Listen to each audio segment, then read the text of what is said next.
As a first-time mom, it can be overwhelming to consume all of the information out there.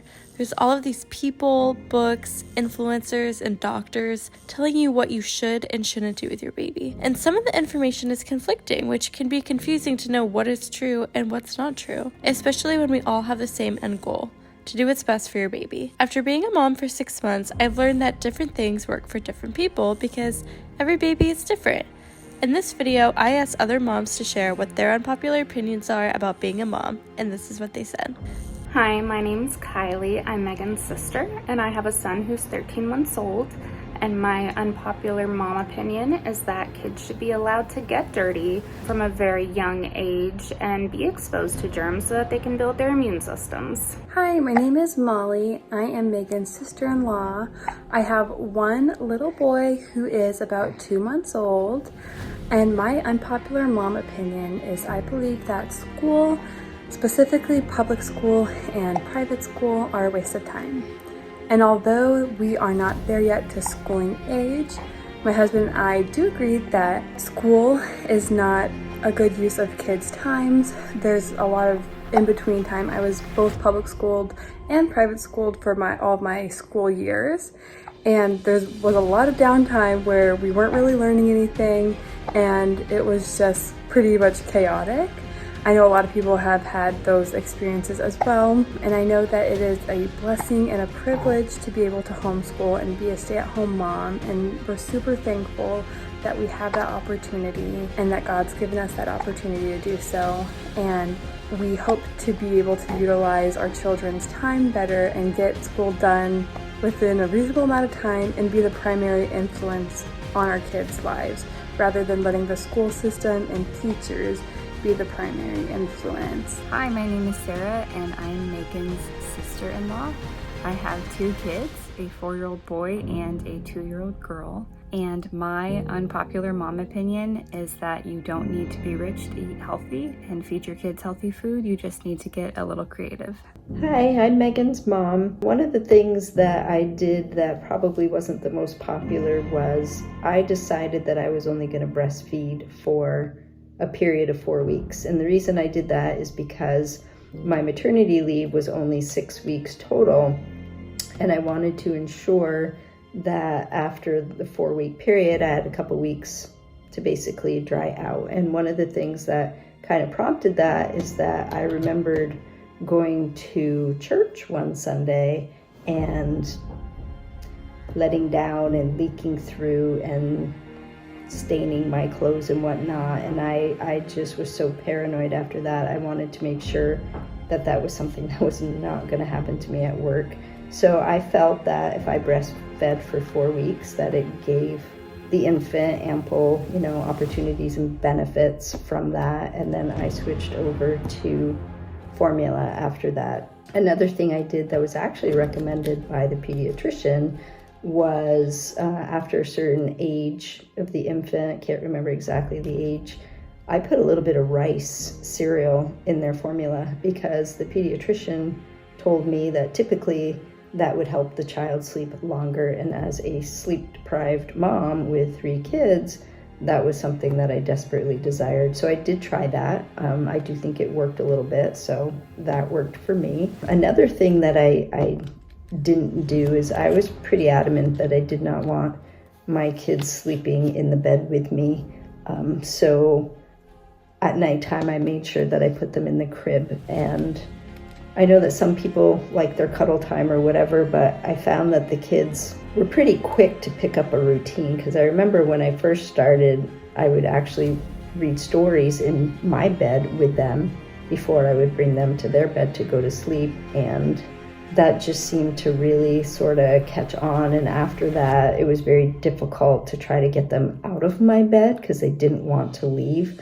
So that was something that I sort of changed as time went on, and we didn't do the stories in my bed anymore. We would do them in their room or whatever, and then I would put them down to bed. So those are just things that I found may not have been popular, but they worked for me. My unpopular mom opinion is that you have to have everything ready before the baby arrives. I think it's fun to get stuff after the baby arrives, have the bassinet and that type of stuff set up, but I enjoyed picking out the clothes, picking out kind of the theme for the baby after the baby's here. I think it's more fun to experience it because you're holding the baby and you get to figure out what you want. And then my second unpopular mom opinion is that you have to completely do nothing postpartum. I can't stand to stay in one place for too long, so I enjoyed still going out to dinner with the newborn. I know it sounds crazy, but I would bring the newborn and I would just cover him with a blanket and try to be as sanitary as possible. Some people don't agree with that, but for my sanity, I enjoyed doing that, especially the third time around. And I'm Megan, and my unpopular opinion is that sleep training is way more inconvenient than contact napping. Now, this is specifically for nap times. When it comes to nighttime, I do try to get her to sleep in her bassinet. Actually, we've recently been switching her over to a crib, which is very challenging. But for nap times, I would prefer for her to just sleep on me because I schedule my day so that all of my work and laptop tasks, Bible reading, things like that can be done while she's sleeping on me. And then I'll just do things. Oh, and that's her. Okay, sorry. Not an earthquake, just my daughter thinking my tripod is a toy. I can get so much more done with her sleeping on me and can get all my work done versus if I spent like 30 minutes of her awake time trying to get her down just for her to sleep only for 30 minutes.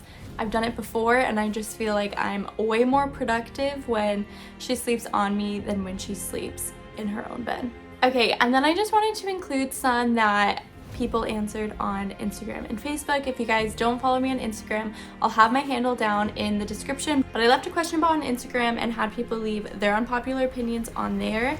And one that I got was that it's okay to feed them store-bought chicken nuggets sometimes. I think we can be so extreme on both ends of health and not healthy, but this one says that it's okay to sometimes eat store-bought chicken nuggets. And I actually saw a TikTok of someone doing unpopular mom opinions, and she said something that really stuck with me for some reason. She said, even though breastfed is better, it doesn't really matter if you breastfeed or formula feed because by the time they're 2, they're all going to be eating chicken nuggets. So this one reminded me of that one. Another one that I got is going days or weeks without screen time is good. This is another controversial one on if your kids should have lots of screen time or not. For us personally, we are going to try to limit screen time for the first few years. Next is train your kid to be able to entertain themselves in the car seat without screen. So again, on the screen theme of things. And I've also heard this for airplanes too. It's a lot easier to have them watch something on an airplane, but being creative in both of those environments, and she has found the tripod again. Next is they don't have to have name brand clothes. I definitely relate with this one. They grow through clothes so quickly. And then to end off on the same realm of clothes, hand-me-downs are amazing, which I agree. I've had lots of hand-me-downs and it's been so helpful. So I hope you guys enjoyed this. I wanted to just include lots of different perspectives of moms and things that they do that maybe goes against the mainstream. I know that there's so many opinions out there and it can be so stressful and feel like every little thing you do is going to make or break your baby. And of course, there is a sense of what's right. I don't want to say do whatever because some things can obviously cause harm. For me personally, I try to follow the Bible and do biblical parenting, but I just wanted to show you that there are multiple ways to do things, and hopefully if you're feeling stressed out there, Isabella, there are multiple ways to do things, and hopefully it takes a little bit of that stress if you might be feeling that off of you and you feel a little bit better after watching this video. So if you liked it, give it a thumbs up, leave a comment, hit that subscribe button, and I'll see you in the next one. Bye!